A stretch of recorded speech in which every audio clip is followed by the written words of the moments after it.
میں مبلغ بنوں سنتوں کا،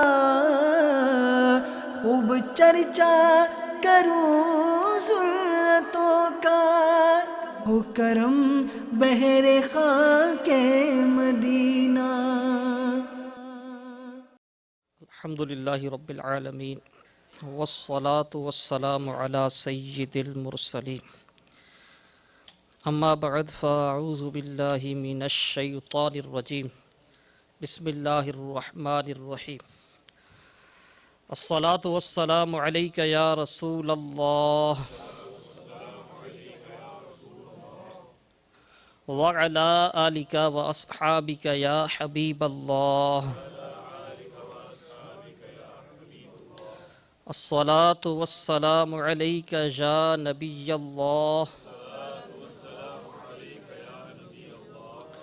وعلی آلک واصحابک یا نور اللہ۔ آئیے درود پاک کی فضیلت سنیے۔ مدینہ کے سلطان رحمت عالمیان صلی اللہ تعالی علیہ وآلہ وسلم کا فرمان عظمت نشان ہے، جسے کوئی مشکل پیش آئے اسے مجھ پر کثرت سے درود پڑھنا چاہیے، کیونکہ مجھ پر درود پڑھنا مصیبتوں اور بلاؤں کو ٹالنے والا ہے۔ صلو علی الحبیب صلی اللہ تعالی علی محمد صلی اللہ تعالی علیہ وآلہ وسلم۔ میٹھے میٹھے اسلامی بھائیوں اور مدنی چینل کے ناظرین، حصول ثواب کی خاطر بیان سننے سے پہلے اچھی اچھی نیتیں کر لیجیے۔ فرمان مصطفیٰ صلی اللہ تعالی علیہ وآلہ وسلم ہے، نیت المؤمن خیر من عملہ۔ مسلمان کی نیت اس کے عمل سے بہتر ہے۔ دو مدنی پھول۔ پہلا، بغیر اچھی نیت کے کسی بھی عمل خیر کا ثواب نہیں ملتا۔ دوسرا، جتنی اچھی نیتیں زیادہ اتنا ثواب بھی زیادہ۔ بیان سننے کے لیے نیت کیجئے کہ نگاہیں نیچے کیے، خوب کان لگا کر بیان سنوں گا۔ ٹیک لگا کر بیٹھنے کے بجائے علم دین کی تعظیم کی خاطر جہاں تک ہو سکا دو زانو بیٹھوں گا، ضرورتاً سمٹ سرک کر دوسروں کے لیے جگہ کشادہ کروں گا۔ صلو علی الحبیب، اذکر اللہ، توبوا الی اللہ وغیرہ سن کر ثواب کمانے اور صدا لگانے والے کی دلجوئی کے لیے بلند آواز سے جواب دوں گا۔ میں بھی نیت کرتا ہوں اللہ عز و جل کی رضا پانے اور ثواب کمانے کے لیے بیان کروں گا۔ پارہ نمبر 14 سورہ نحل آیت نمبر 125۔ ادعو الی سبیل ربک بالحکمہ والموعظۃ الحسنہ۔ اپنے رب کی راہ کی طرف بلاؤ پکی تدبیر اور اچھی نصیحت سے۔ اور بخاری شریف میں وارد اس فرمان مصطفیٰ صلی اللہ تعالی علیہ وآلہ وسلم، بلغوا عنی ولو آیہ، یعنی پہنچا دو میری طرف سے اگرچہ ایک ہی آیت ہو، میں دیے ہوئے احکام کی پیروی کروں گا۔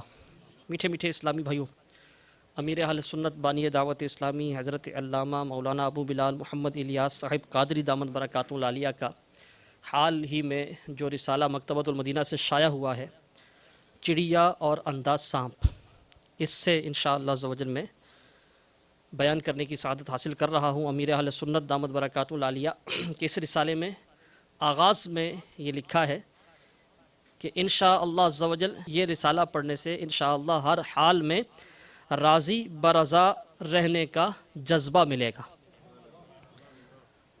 صلو علی الحبیب صلی اللہ تعالی علی محمد وعلی آلہ وصحبہ وسلم۔ مدنی چینل کے ناظرین، امیر اہل سنت دامت برکاتہ العالیہ نقل کرتے ہیں کہ ڈاکوؤں کا ایک گروہ ڈکیتی کے لیے ایک ایسے مقام پر پہنچا جہاں کھجور کے 3 درخت تھے۔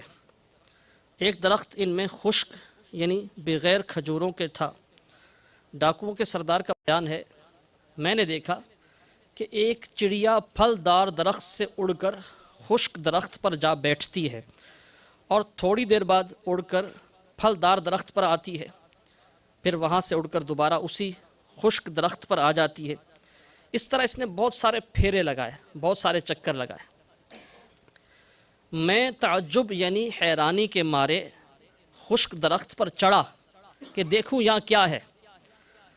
کیا دیکھتا ہوں کہ وہاں ایک اندھا سانپ منہ کھولے بیٹھا ہے اور چڑیا اس کے منہ میں کھجور رکھ جاتی ہے. یہ دیکھ کر میں رو پڑا اور اللہ تعالیٰ کی بارگاہ میں عرض گزار ہوا، یا الہی، ایک طرف یہ سانپ ہے جس کو مارنے کا حکم تیرے نبی محترم صلی اللہ تعالیٰ علیہ وآلہ وسلم نے دیا ہے، مگر جب تو نے اس کی آنکھیں لے لیں تو اس کے گزارے کے لیے ایک چڑیا مقرر فرما دی. دوسری طرف میں تیرا بندہ ہوں، مسلمان ہوں، اس کے باوجود مسافروں کو ڈرا دھمکا کر لوٹتا ہوں. اسی وقت غیب سے ایک آواز گونج اٹھی، اے فلاں، توبہ کے لیے میرا دروازہ کھلا ہے. یہ سن کر وہ کہتا ہے کہ میں نے اپنی تلوار توڑ ڈالی اور کہنے لگا، میں اپنے گناہوں سے باز آیا، میں اپنے گناہوں سے باز آیا. پھر وہی آواز سنائی دی، ہم نے تمہاری توبہ قبول فرما لی. جب میں اپنے رفقا کے پاس، وہ جو ڈاکوؤں کا گروہ تھا، تو ڈاکوؤں کا سردار کہتا ہے کہ جب میں اپنے گروہ کے پاس واپس آیا اور سارا ماجرا بیان کیا کہ میں نے یہ دیکھا ہے اور میں نے یوں توبہ کی ہے، تو وہ کہنے لگے، ہم بھی اپنے پیارے پیارے اللہ عز و جل سے صلح کرتے ہیں. چنانچہ انہوں نے بھی سچے دل سے توبہ کی اور سارے حج کے ارادے سے مکہ مکرمہ زادہ اللہ شرفا و تعظیمہ کی جانب چل پڑے. 3 دن سفر کرتے ہوئے ایک گاؤں میں پہنچے تو وہاں ایک نابینا بڑھیا دیکھی جو میرا، یعنی اس قافلے کے، یہ تائبین کا قافلہ تھا، پہلے ڈاکوؤں کی جماعت تھی، اب توبہ کے بعد یہ تائبین کا مدنی قافلہ جو ہے یہ حج کے ارادے سے جا رہا تھا. تو اس کا جو سردار تھا وہی جس کے ذریعے سب نے توبہ کی. وہ نابینا بڑھیا اس سردار کا نام لے کر پوچھنے لگی کہ کیا اس قافلے میں فلاں شخص بھی ہے؟ میں نے آگے بڑھ کر کہا، جی ہاں، میں ہی وہ ہوں. کیا بات ہے؟ بڑھیا اٹھی اور گھر کے اندر سے کپڑے نکال لائی اور کہنے لگی، چند روز ہوئے میرے نیک فرزند کا انتقال ہو گیا ہے. میرا ایک نیک بیٹا وہ فوت ہو گیا ہے، یہ اس کے کپڑے ہیں. مجھے 3 رات متواتر یعنی مسلسل سرور کائنات صلی اللہ تعالیٰ علیہ وسلم نے خواب میں تشریف لا کر تمہارا نام لے کر ارشاد فرمایا ہے کہ وہ آ رہا ہے، یہ کپڑے اسے دے دینا. میں نے اس سے وہ مبارک کپڑے لیے اور پہن کر اپنے رفقا سمیت مکہ مکرمہ زادہ اللہ شرفا و تعظیمہ کی جانب روانہ ہو گیا. اللہ رب العزت کی ان پر رحمت ہو اور ان کے صدقے ہماری بے حساب مغفرت ہو. آمین بجاہ النبی الامین صلی اللہ تعالیٰ علیہ وسلم. واہ میرے مولا، تیری بھی کیا شان ہے، تو نے چڑیا کو اندھے سانپ کی خادمہ بنا دیا، اسے رزق فراہم کرنے پر لگایا، اور سبحان اللہ اس کی برکت سے ڈاکوؤں کی پوری جماعت کو، ڈاکوؤں کے گروہ کو توبہ کی توفیق ملی، اور سبحان اللہ عز و جل وہ بارادہ حج مکہ مکرمہ کی طرف چل پڑے. اللہ تبارک و تعالی قرآن پاک میں ارشاد فرماتا ہے، ترجمہ کنز الایمان، اور زمین پر چلنے والا کوئی ایسا نہیں جس کا رزق اللہ کے ذمہ کرم پر نہ ہو. اس آیت کریمہ کے تحت مفتی احمد یار خان علیہ رحمۃ اللہ الحنان نور العرفان میں فرماتے ہیں، زمین پر چلنے والے کا ذکر اس لیے فرمایا کہ ہم کو انہی کا مشاہدہ ہوتا ہے، یعنی ہم انہی کو دیکھ سکتے ہیں، ورنہ جنات، ملائکہ سب کو رب تعالی عز و جل ہی روزی دیتا ہے. اس کی رزاقیت یعنی رزق دینے کی صفت صرف حیوانوں میں منحصر یعنی موقوف نہیں، جو جس روزی کے لائق ہے اس کو وہی ملتی ہے. بچے کو ماں کے پیٹ میں اور قسم کی روزی ملتی ہے، اور پیدائش کے بعد دانت نکلنے سے پہلے اور طرح کی، بڑے ہو کر اور طرح کی. غرض یہ کہ زمین پر چلنے والا اس میں عموم یعنی ہر کوئی شامل ہے، اور رزق میں بھی. صلو علی الحبیب صلی اللہ تعالی علی محمد وعلی آلہ وصحبہ وسلم. بارگاہ رسالت میں ایک بار فقراء صحابہ کرام علیہم رضوان نے اپنا قاصد بھیجا، ایک نمائندہ بھیجا. تو مصطفیٰ جان رحمت صلی اللہ تعالیٰ علیہ وسلم نے ارشاد فرمایا تمہیں بھی مرحبا اور انہیں بھی جن کے پاس سے تم آئے ہو. تم ایسے لوگوں کے پاس سے آئے ہو جن سے میں محبت کرتا ہوں. وہ فقراء صحابہ کرام علیہم رضوان کا نمائندہ حاضر ہوا تو پیارے آقا علیہ الصلوۃ والسلام نے خوش آمدید کہا، مرحبا کہا. کس طرح؟ تمہیں بھی مرحبا اور انہیں بھی جن کے پاس سے تم آئے ہو. تم ایسے لوگوں کے پاس سے آئے ہو جن سے میں محبت کرتا ہوں.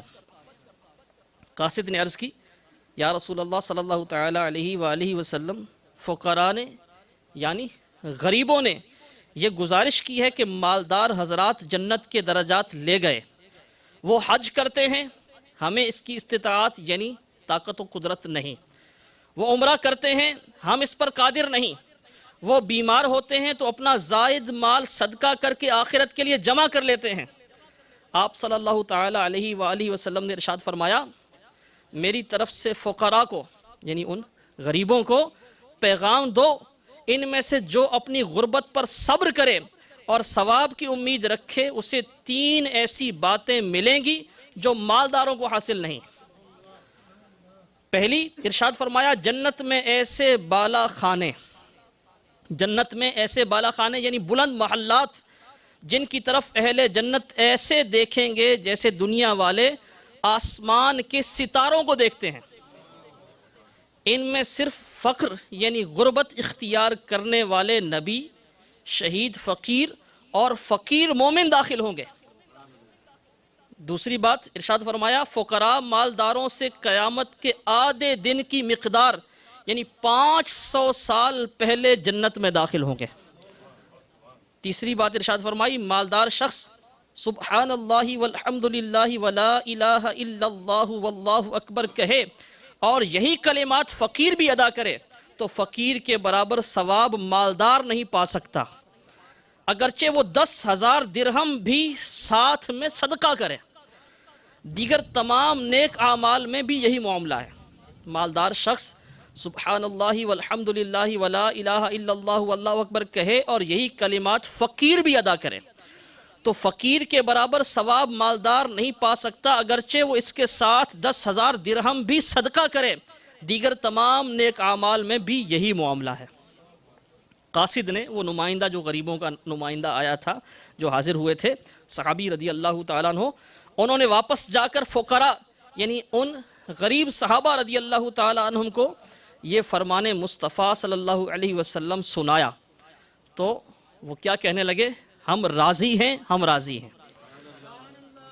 میں بڑا امیر و کبیر ہوں، شہ 2 سرا کا اسیر ہوں، در مصطفیٰ کا فقیر ہوں، میرا رفعتوں پہ نصیب ہے.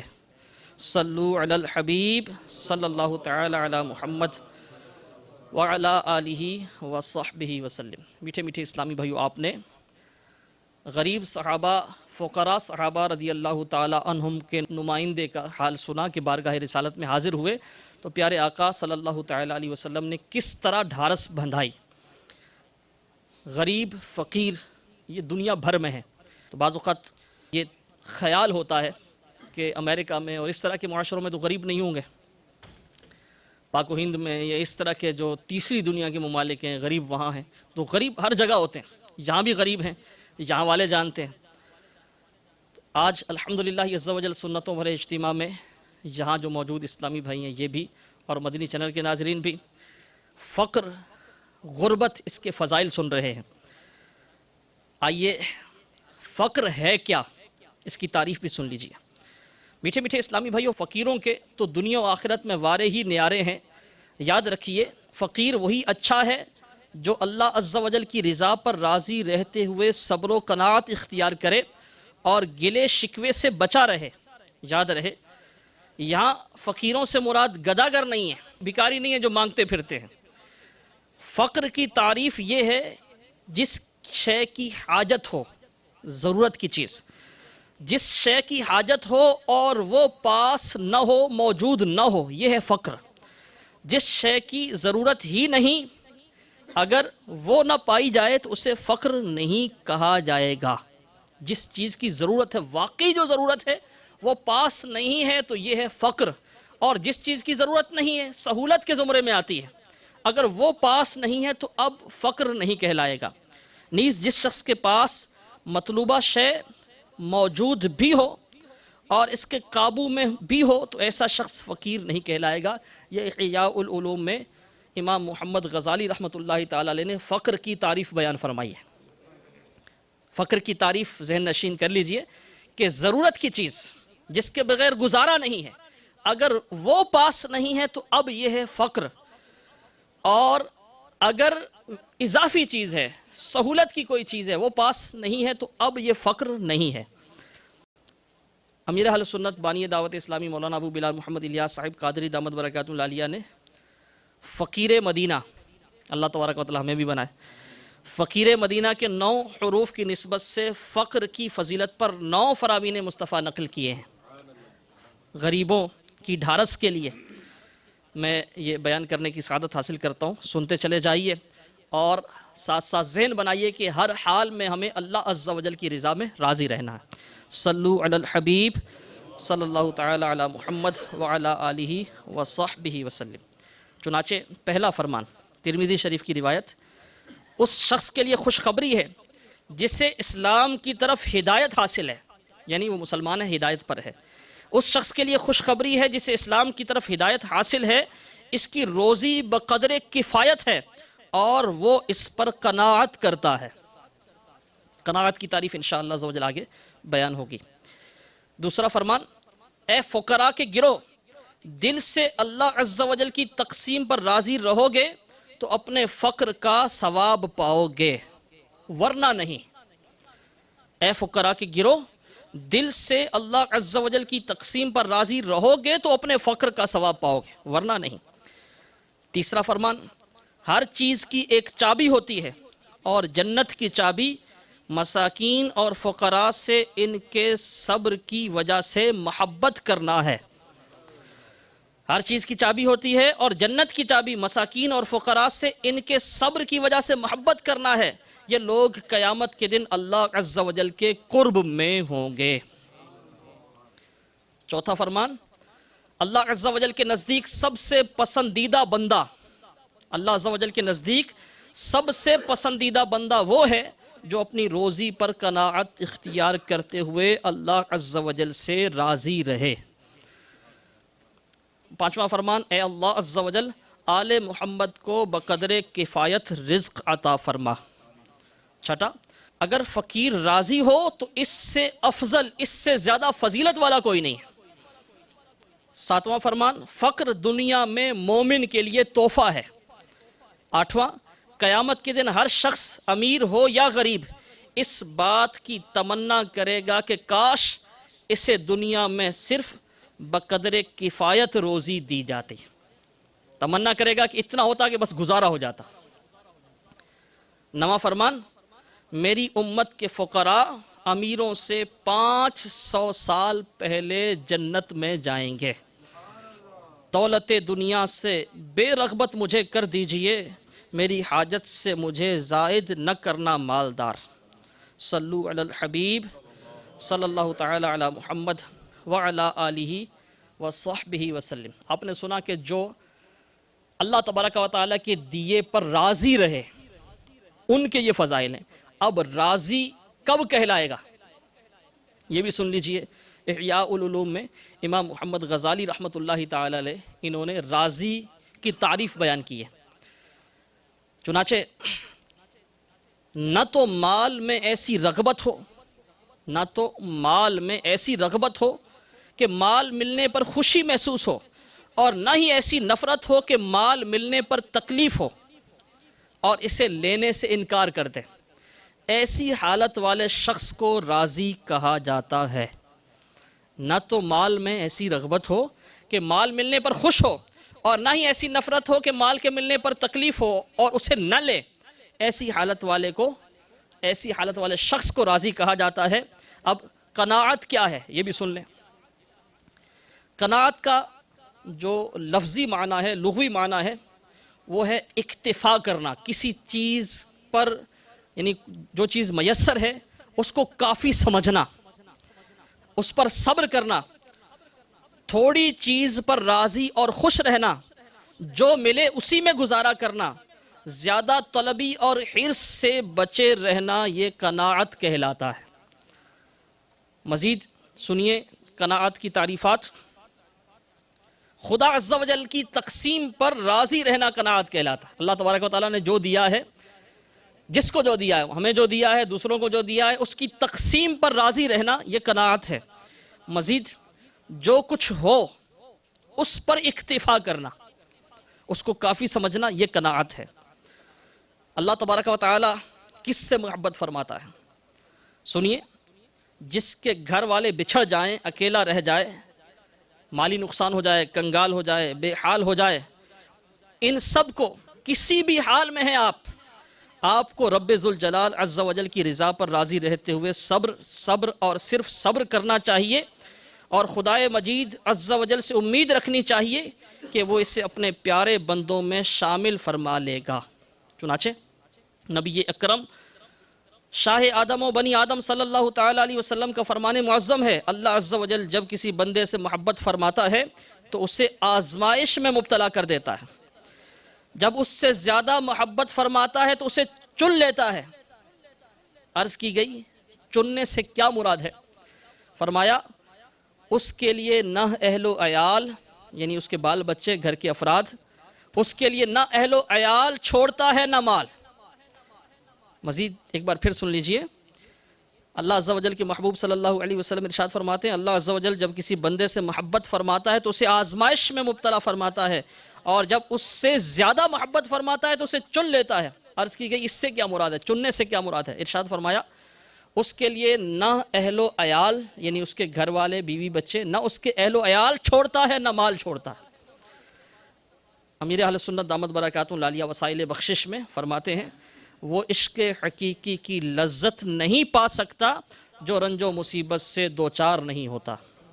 میٹھے میٹھے اسلامی بھائیوں اور مدنی چینل کے ناظرین، ہم میں سے کون ایسا ہے جو غربت پر خوش ہو، جو فقر پر راضی رہے؟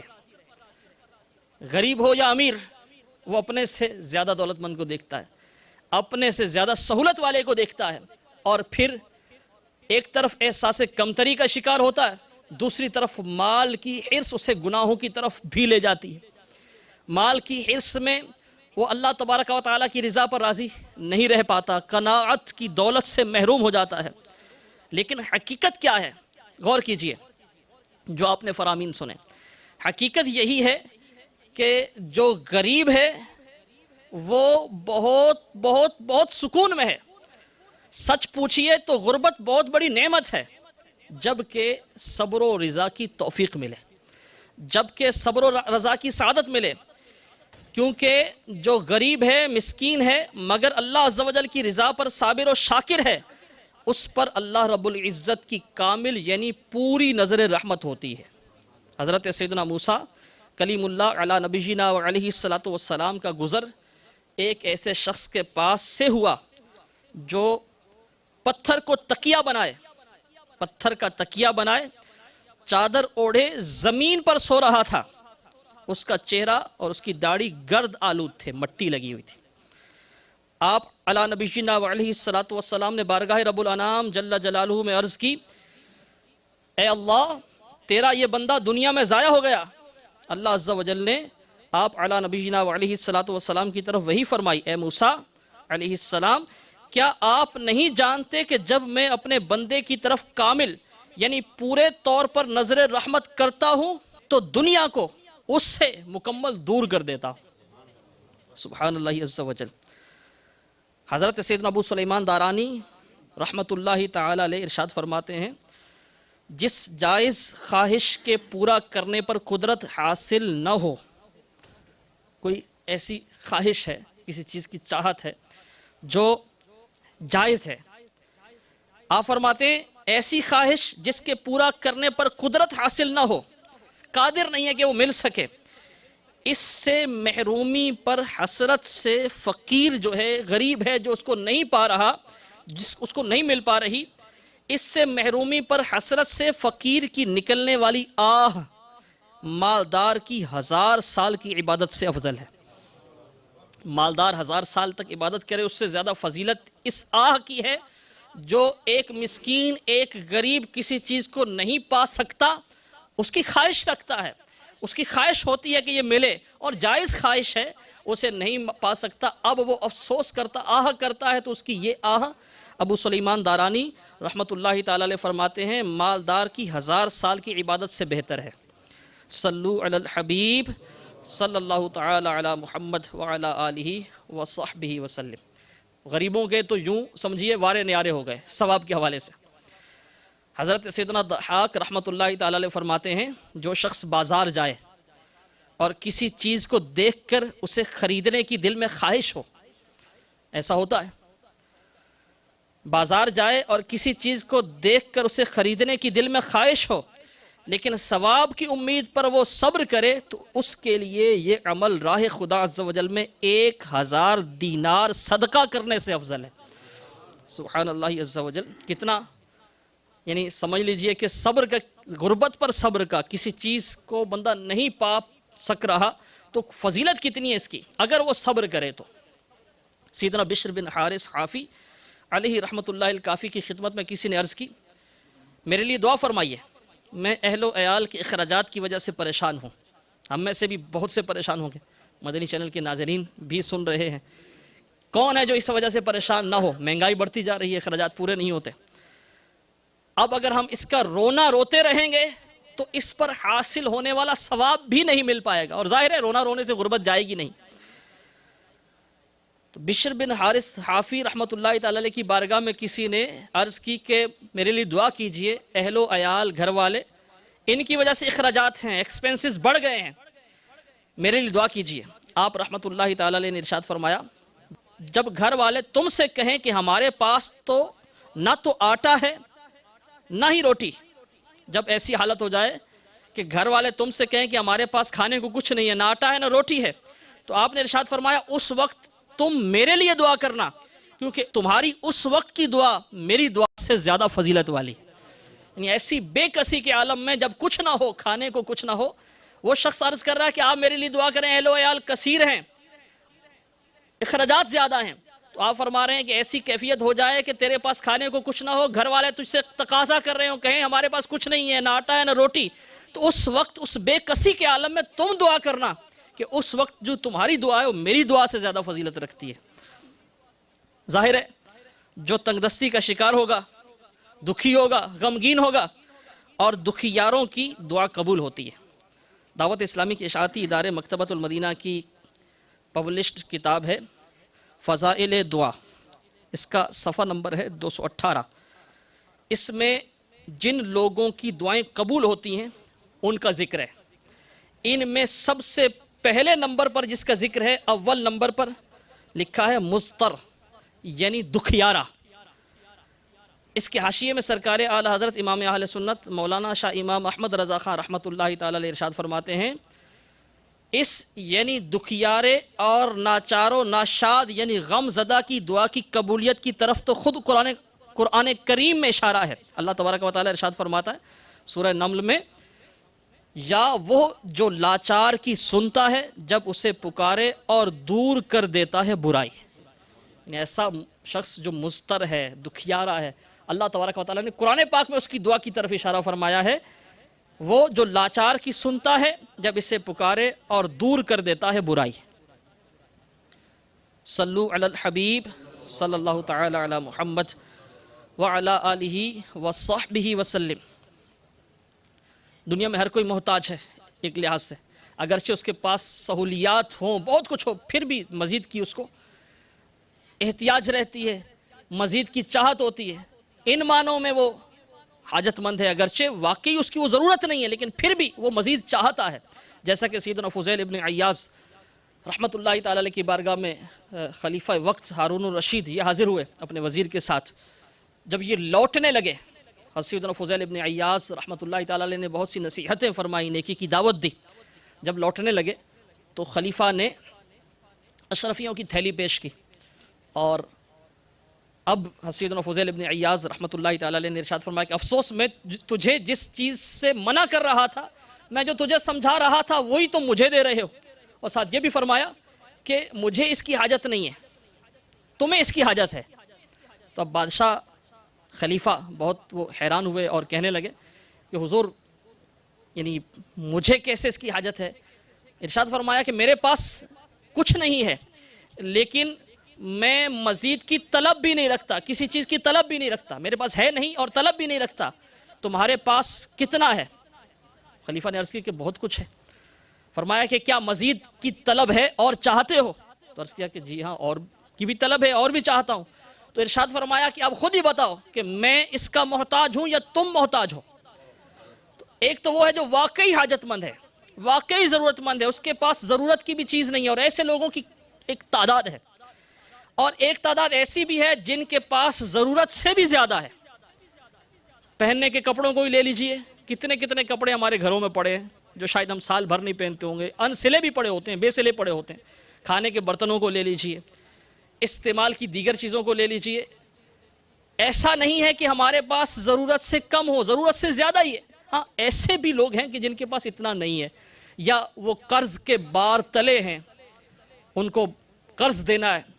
تو ایسے لوگ بھی ہیں, لیکن ایک بڑی تعداد ایسی ہے جن کے پاس ضرورت سے زائد ہی ہے. پھر بھی ایک وہ طلب جو ہے, خواہش جو ہے, مزید چاہتے ہیں ہم کہ مزید ملے. تو اس لحاظ سے دیکھیں تو ہم بھی ضرورت مند ہوئے, اگرچہ حقیقت میں ضرورت مند نہیں ہے. ایسے جن کے پاس ضرورت کا ہے یا ضرورت سے زائد ہے. اب جو واقعی محتاج ہے, جس کے پاس ضرورت کی چیز نہیں ہے, اگر وہ بھی اپنی حاجت کسی کے سامنے نہیں بیان کرتا, اپنا رونا کسی کے آگے نہیں روتا, تو اس کی بھی زبردست فضیلت ہے. چنانچہ فضائل دعا, یہی جو مکتبۃ المدینہ کی کتاب ہے مطبوعہ, اس کے صفحہ نمبر 263 پر یہ فرمان مصطفیٰ صلی اللہ علیہ وسلم نقل کیا گیا ہے. بھوکا اور حاجت مند اگر اپنی حاجت لوگوں سے چھپائے, خدائے تعالی رزق حلال سال بھر تک اسے عنایت کرے. اگر وہ حاجت کسی کے آگے نہیں بیان کرتا, اپنا رونا نہیں روتا, تو اللہ تبارک و تعالی رزق حلال سال بھر تک اسے عنایت کرے. صلو علی الحبیب صلی اللہ تعالی علی محمد وعلی آلہ وصحبہ وسلم. میٹھے میٹھے اسلامی بھائیوں, اس روایت سے مدنی چینل کے ناظرین بھی غور کریں. ہمیں یہ ذہن بنانا ہے کہ ہمیں اپنی مصیبتوں کا, اپنی حاجتوں کا, اپنی جو غربت ہے, فقر و تنگ دستی ہے, اپنے حالات ہیں, ان کا ہر کسی کے سامنے نہیں رونا چاہیے. ہاں اللہ تبارک و تعالیٰ کے نیک بندوں کو وہ بھی, اب ضروری نہیں ہے کہ ہم بندہ پورے حالات بیان کرے, ویسے بھی عرض کر سکتا ہے کہ میرے لیے دعا فرمائے کہ اللہ تبارک و تعالیٰ کشادگی عطا فرمائے یا تنگ دستی دور فرما دے. تو پورا حال بیان کرنے کی حاجت نہیں ہوتی, اور ہر کسی کے سامنے تو بیان نہیں کرنا چاہیے. جو اپنی حاجت کو چھپاتا ہے, آپ نے سنا کہ اس کے لیے یہ فضیلت بیان ہوئی کہ اللہ تبارک و تعالیٰ اس کو سال بھر کا رزق حلال عنایت کرے. حضرت سیدنا ابو درداء رضی اللہ تعالیٰ عنہ ایک بار آپ اپنے احباب کے بیچ تشریف فرما تھے. آپ کی زوجہ محترمہ رضی اللہ تعالیٰ عنہ یہ حاضر ہوئیں, کہنے لگیں آپ یہاں لوگوں میں بیٹھے ہیں اور بخدا گھر میں مٹھی بھر آٹا تک نہیں. حضرت سیدنا ابو درداء رضی اللہ تعالیٰ عنہ نے کیا ارشاد فرمایا؟ جواب دیا, یہ کیوں بھولتی ہو, ہمارے سامنے ایک نہایت دشوار گزار گھاٹی ہے جس سے ہلکے سامان والوں کے سوا کوئی نجات نہیں پائے گا. یعنی جس کے پاس دنیا میں جو ضرورت کا ہے, دنیا کا سامان ہے, یہ کم ہوگا. ایک گھاٹی ایسی ہے ہمارے سامنے ہے جس سے ایسے ہلکے سامان والوں کے سوا کوئی نجات نہیں پائے گا. یہ سن کر آپ کی اہلیہ محترمہ رضی اللہ تعالیٰ عنہ یہ سن کر خوشی کے ساتھ واپس چلی گئی. اللہ تبارک و تعالیٰ کی ان پر رحمت ہو اور ان کے صدقے اللہ تبارک و تعالیٰ ہماری بے حساب مغفرت فرمائے. میٹھے میٹھے اسلامی بھائی اور مدنی چینل کے ناظرین, آپ نے سماعت کیا, آپ نے سنا صحابی رسول حضرت سیدنا ابو درداء رضی اللہ تعالیٰ عنہ کس قدر قناعت پسند تھے, اللہ عز و جل کی رضا پر راضی رہنے والے تھے. اور آپ کی اہلیہ محترمہ بھی کیسی پیاری سوچ رکھتی تھی, کیسی اطاعت گزار تھی. گھر میں کھانے کے لیے کچھ نہیں ہے, شوہر نامدار کے پاس حاضر ہوتی ہیں, عرض کرتی ہیں, اور انہوں نے خوف خدا سے بھرا جملہ ارشاد فرمایا تو خوشی خوشی واپس لوٹ جاتی ہیں. آج بھی ایسے حالات بعض اوقات ہوتے ہیں کہ تنگی ہوتی ہے، اور ایسے میں گھر والوں کو عموماً صبر نہیں آتا، بلکہ بہت کچھ ہوتا ہے پھر بھی صبر نہیں آتا۔ گھروں میں خواہشات، ڈیمانڈز یہ بڑھتی ہی جاتی ہیں، بالخصوص جو گھر کی اسلامی بہنیں ہیں، گھر کی عورتیں ہیں، یہ کہیں چلی جائیں، اگرچہ گھر میں سب کچھ ہے، کہیں جائیں گی وہاں کوئی نئی چیز دیکھ لیں گی تو گھر میں آ کے اس کی خواہش کا اظہار کریں گی کہ یہ بھی ہونا چاہیے۔ ہو سکتا ہے کہ وہی چیز اس سے وہی چیز پہلے بھی موجود ہو، لیکن تھوڑے سا وہ رواج تبدیل ہو گیا، ڈیزائن تبدیل ہو گیا، تو گھر کے پردے بھی تبدیل ہونے چاہیے، گھر کا فرنیچر بھی نیا آنا چاہیے، جو استعمال کے برتن ہیں اس میں بھی کوئی نیا ڈیزائن آ گیا تو اب وہ خواہشات ہیں۔ تو بہت کچھ ہونے کے باوجود بھی گھروں کی جو اسلامی بہنیں، جو عورتیں ہیں، یہ خواہشات کرتی ہیں، خواہشات کا اظہار کرتی ہیں، اور اگر بالفرض کبھی تھوڑی سی تنگی آ جائے تو اگرچہ اس سے پہلے کتنی ہی خوشحال زندگی کیوں نہ گزری ہو، شوہر کی ناشکری بھی کرتی ہیں۔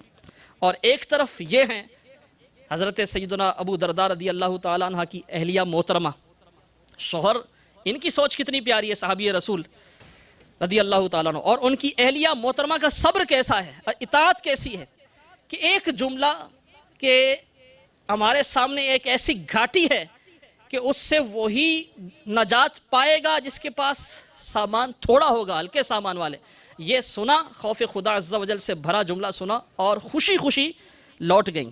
ہمیں بھی تنگ دستی ہو، گھریلو پریشانی ہو، کسی قسم کی کوئی ٹینشن ہو، کوئی تکلیف ہو، تو ہمیں گھبرا کر شکوہ و شکایت کرنے کے بجائے ہمیشہ اللہ عز و جل کی رضا پر راضی رہنا چاہیے۔ کسی شاعر نے کیا خوب کہا ہے، زباں پر شکوہ رنج و علم لایا نہیں کرتے، نبی کے نام لیوا غم سے گھبرایا نہیں کرتے۔ صلو علی الحبیب صلی اللہ تعالی علی محمد وعلی آلہ وصحبہ وسلم۔ جس طرح رزق میں برکت، بعض ایسے اعمال ہیں، بعض ایسے افعال ہیں کہ ان سے روزی میں برکت ہوتی ہے، اسی طرح روزی میں تنگی کے بھی کچھ اسباب ہیں۔ تو ان اسباب سے اگر ہم بچیں گے تو انشاءاللہ عز و جل ہم تنگ دستی سے بھی بچے رہیں گے۔ آئیے تنگ دستی کے 44 اسباب، 44 ریزنز، یہ ملاحظہ فرمائیے۔ امیر اہل سنت دامت برکاتہ العالیہ کی مایہ ناز تصنیف فیضان سنت میں یہ بیان کیے گئے۔ چنانچہ پہلا، یہ وہ چیزیں ہیں، ایسے اعمال ہیں، ایسے افعال ہیں کہ ان سے رزق میں تنگی آتی ہے۔ پہلا، بغیر ہاتھ دھوئے کھانا کھانا۔ بغیر ہاتھ دھوئے کھانا کھانے سے رزق میں تنگی آتی ہے۔ تو ہاتھ دھو کر کلی کر کے اور منہ کا یہ حصہ یہ دھو کر، کھانے سے پہلے دھونا، یہ سنت ہے اور کھانے کا وضو کہلاتا ہے، اور جو کھانے کا وضو کرتا ہے اللہ تعالیٰ اس سے محتاجی کو دور فرماتا ہے۔ اور جو بغیر ہاتھ دھوئے کھانا کھائے، آپ نے سنا کہ یہ بغیر ہاتھ دھوئے کھانا کھانا جہاں امراض کا ذریعہ ہے وہاں تنگ دستی کا بھی سبب ہے۔ نیت کرتے چلیں گے انشاءاللہ عز و جل سنت پر عمل کی ادائیگی کی، سنت پر عمل کی نیت سے انشاءاللہ کھانے سے پہلے بھی اور کھانے کے بعد بھی کھانے کا وضو کیا کریں گے، ہاتھ دھو لیں گے، کلی کر لیا کریں گے انشاءاللہ عز و جل۔ دوسرا سبب، ننگے سر کھانا کھانا۔ تیسرا سبب، اندھیرے میں کھانا کھانا۔ چوتھا سبب، دروازے پر بیٹھ کر کھانا۔ کھانا گھر کے اندر کھانا چاہیے، سکون سے، زمین پر بیٹھ کر۔ پانچواں سبب، میت کے قریب بیٹھ کر کھانا۔ جنابت کی حالت میں، غسل وغیرہ فرض ہو گیا ہو تو اب غسل کرنے سے پہلے وہ ناپاکی کی حالت میں ہی کھانا کھانا، یہ بھی تنگ دستی کے اسباب میں سے ایک سبب ہے۔ اگر کسی پر غسل فرض ہو تو اس کو فوری غسل کر لینا چاہیے۔ ساتواں سبب، چارپائی پر یا بیڈ پر بغیر دسترخوان بچھائے کھانا کھانا۔ آٹھواں سبب، دسترخوان پر کھانا نکلا ہو، کھانا لگا دیا جائے تو کھانا کھانے میں دیر کرنا۔ نواں سبب، چارپائی پر اس طرح کھانا کھانا کہ خود سرہانے کی طرف بیٹھے اور کھانا پائنتی کی طرف، جس طرف پاؤں ہوتے ہیں اس طرف رکھے، یہ بھی تنگ دستی کے اسباب میں سے ایک سبب ہے۔ 10واں سبب، دانتوں سے روٹی کترنا، یعنی اس طرح ہاتھ میں پکڑ کے تو دانتوں سے کاٹنا. اب تو وہ فاسٹ فوڈ کے بعض آئٹم ایسے ہیں کہ جو کھائے اسی طرح جاتے ہیں. تو امیر اہل سنت دامت برکاتہم العالیہ نے اس حوالے سے بھی یہ لکھا ہے کہ برگر وغیرہ جو کھاتے ہیں وہ بھی ہاتھوں سے ہی توڑ کر کھائیں تو اچھا ہے، اور روٹی تو جو ہے یہ ہاتھوں سے ہی توڑ کر کھانی چاہیے. 11واں سبب چینی یا مٹی کے ٹوٹے ہوئے برتن استعمال کرنا، خواہ اس میں پانی پینا.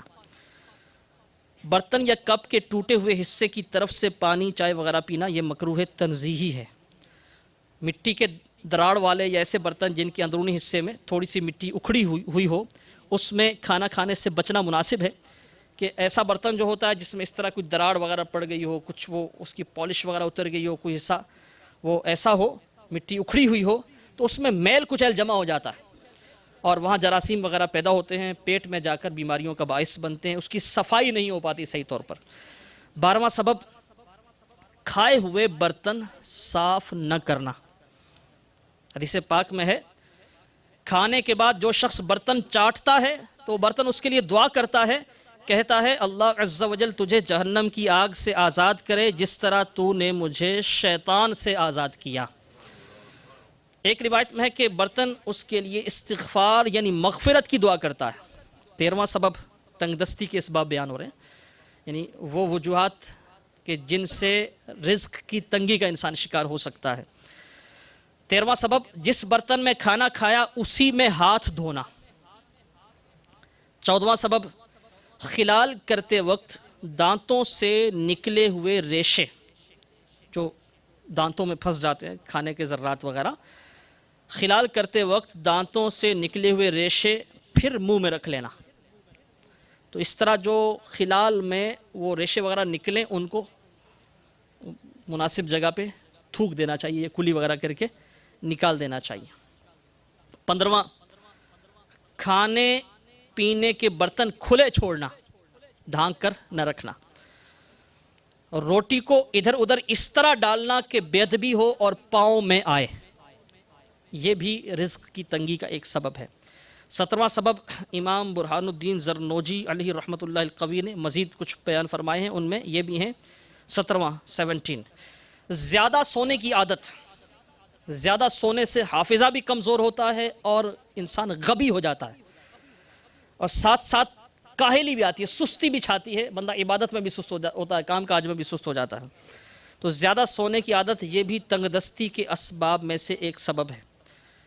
ننگے سونا، بالکل یعنی کپڑے اتار کر اس طرح سونا کہ ستر کھلا ہو، تو یہ بھی تنگ دستی کے اسباب میں سے ہے. 19واں سبب تنگ دستی کا بے حیائی کے ساتھ پیشاب کرنا. تو ایسے جو عام راستوں پر بلا تکلف سب کے سامنے وہ حاجت وغیرہ سے فارغ ہوتے ہیں، پیشاب کرتے ہیں، انہیں غور کرنا چاہیے. اب تو یہ مرض بڑھتا جا رہا ہے اور وہ بیت الخلاء یا ٹوائلٹ ریسٹ روم میں پردے میں جا کر وہ سلسلہ نہیں ہوتا بلکہ اوپن ہی وہ دیوار کے ساتھ اس طرح کا سلسلہ ہوتا ہے کہ لوگ پیشاب وغیرہ کرتے ہیں، تو اس طرح نہیں کرنا چاہیے. 20واں سبب دسترخوان پر گرے ہوئے دانے اور کھانے کے ذرے وغیرہ اٹھانے میں سستی کرنا، یہ بھی تنگ دستی کے اسباب میں سے ایک سبب ہے. 21واں پیاز اور لہسن کے چھلکے جلانا. پیاز اور لہسن اس کے چھلکے جلانا یہ بھی تنگ دستی کے اسباب میں سے ایک سبب ہے. گھر میں رومال سے جھاڑو نکالنا. 23واں سبب رات کو جھاڑو دینا. کوڑا گھر میں ہی چھوڑ دینا، جھاڑو وغیرہ لگانے کے بعد وہ برش سے یا کسی جھاڑو سے ایک کونے میں جمع کر کے بعد اوقات چھوڑ دیتے ہیں اور وہ کئی دن تک پڑا رہتا ہے. تو کوڑا گھر میں ہی چھوڑ دینا. مشائخ، پیرانے عظام، نیک آدمی جو ہیں بزرگ، ان کے آگے چلنا یہ بھی تنگ دستی کے اسباب میں سے ایک سبب ہے. 26واں سبب والدین کو ان کے نام سے پکارنا. 27واں ہاتھوں کو گارے یا مٹی سے دھونا. 28واں دروازے کے ایک حصے سے ٹیک لگا کر کھڑے ہونا. 29واں بیت الخلاء میں وضو کرنا، واش روم میں ہی وضو کرنا. آج کل تو ایسا ہی ہوتا ہے اس معاشرے میں، یہاں تو ایسا ہے ہی نہیں کہ وضو خانہ الگ ہو، گھروں میں اٹیچ بات ہوتے ہیں، وہیں بیسن وغیرہ پر کھڑے ہو کر وضو کیا جاتا ہے. اگر کوئی ایسی ممکنہ صورت ہو تو ہمیں گھروں میں وضو خانہ الگ سے بنانا چاہیے. یہاں بھی یہ ممکن ہے، جو بیک یارڈ وغیرہ ہے آپ وہاں وضو خانہ بنا سکتے ہیں. تو مجموعی طور پہ ہزاروں لاکھوں یہ خرچ کرتے ہیں اپنی آسائشوں پر، دیگر جو چیزیں ہیں اس پر خرچ کرتے ہیں. تو یہ تو ایک بنیادی ضرورت ہے. تو اپنے گھروں میں ہم وضو خانہ ضرور بنوائیں. اور الحمدللہ عز و جل امیر اہل سنت دامت برکاتہ العالیہ نے اس حوالے سے بھی رہنمائی فرمائی ہے کہ وضو خانہ کس طرح کا ہونا چاہیے، اس کی سلوپ کیسی ہونی چاہیے تاکہ وضو کرنے والا یہ مستعمل پانی کے چھینٹوں سے بچ سکے. تو یہاں ہمارے جو یو ایس اے کے ناظرین ہیں وہ بھی یہاں جو اسلامی اجتماع میں موجود ہیں حاضرین، مدنی چینل کی دیگر ناظرین دنیا کے جس بھی خطے میں ہیں، پاک و ہند میں ہیں، جہاں بھی ہیں، اگر ایسا نہیں ہے تو نیت کریں کہ انشاءاللہ ہم بھی اپنے گھروں میں وضو خانہ بنوائیں گے انشاءاللہ. صلو علی الحبیب صلی اللہ تعالی علی محمد وعلی آلہ وصحبہ وسلم. اگلا سبب جو بیان کیا گیا بدن پر ہی کپڑا وغیرہ سی لینا. کپڑا پھٹ گیا ہے، اس کی سلائی وغیرہ نکل گئی ہے تو وہیں پہنے اس کو سی لینا. 31 پہنے ہوئے لباس سے چہرہ خشک کر لینا. وضو وغیرہ کیا ہے تو جو لباس بدن پر ہے جو پہنا ہوا اسی سے ہی چہرہ خشک کرنا. گھر میں مکڑی کے جالے لگے رہنے دینا. نماز میں سستی کرنا. نماز فجر کے بعد مسجد سے جلدی نکل جانا. صبح سویرے یعنی جلدی بازار میں پہنچنا. رات یعنی دیر گئے بازار سے واپس آنا. اپنی اولاد کو کوسنے یعنی بد دعائیں دینا. بالخصوص ماؤں کو غور کرنا چاہیے کہ اکثر عورتیں ایسی ہیں کہ جو چھوٹی چھوٹی باتوں پر اپنے بیٹوں کو، اپنے بچوں کو، اپنی اولاد کو، بچیوں کو وہ کوسنے دیتی ہیں، تانے دیتی ہیں، بد دعائیں دیتی ہیں اور پھر تنگ دستی کا رونا بھی روتی ہیں. 38واں سبب گناہ کرنا. گناہ کرنے سے بھی رزق کی تنگی کا انسان شکار ہوتا ہے. بالخصوص جھوٹ بولنا. چراغ یا موم بتی کو پھونک مار کر بجھانا. پھونک مار کر نہیں بجھانا چاہیے، ہاتھ وغیرہ سے اس کو جو چراغ کی وہ بتی ہے اس کو گل کر دیں. 40واں سبب ٹوٹی ہوئی کنگھی استعمال کرنا. شکستہ کنگھی، اگر کنگھی ہم استعمال کر رہے ہیں تو اس کا اگر کوئی دندانہ ٹوٹ گیا تو اب اس کو استعمال نہ کریں. 41واں سبب ماں باپ کے لیے دعائے خیر نہ کرنا. 42واں امامہ بیٹھ کر باندھنا. 43واں پاجامہ یا شلوار کھڑے کھڑے پہننا. آخری جو بیان کیا گیا ہے 44واں نیک اعمال میں ٹالم ٹول کرنا یعنی نیک اعمال میں سستی کرنا کہ کل کر لوں گا، پھر کر لوں گا. تو یہ میرے میٹھے میٹھے اسلامی بھائی اور مدنی چینل کے ناظرین، یہ چند وہ افعال ہیں کہ جن سے رزق کی تنگی کا انسان شکار ہوتا. آپ نے سنا کہ نمازوں میں سستی بھی اس میں ہے. گناہوں کی عادت، گناہ کرنا، جھوٹ بولنا، اس سے بھی رزق کی تنگی کا انسان شکار ہوتا. تو یہاں جو موجود حاضرین ہیں ہفتہ وار اجتماع میں ہیوسٹن میں الحمدللہ عز و جل، آپ بھی نیت کیجئے، مدنی چینل کے ناظرین بھی نیت کریں کہ انشاءاللہ ہم اللہ عز و جل کی نافرمانی نہیں کریں گے، نمازوں میں سستی نہیں کریں گے. انشاءاللہ ثواب آخرت بھی ملے گا اور تنگ دستی سے نجات بھی حاصل ہوگی. صلو علی الحبیب صلی اللہ تعالی علی محمد وعلی آلہ وصحبہ وسلم. میں مبلغ بنوں سنتوں کا، خوب چرچا کروں سنتوں کا، ہو کرم بہر خاک مدینہ.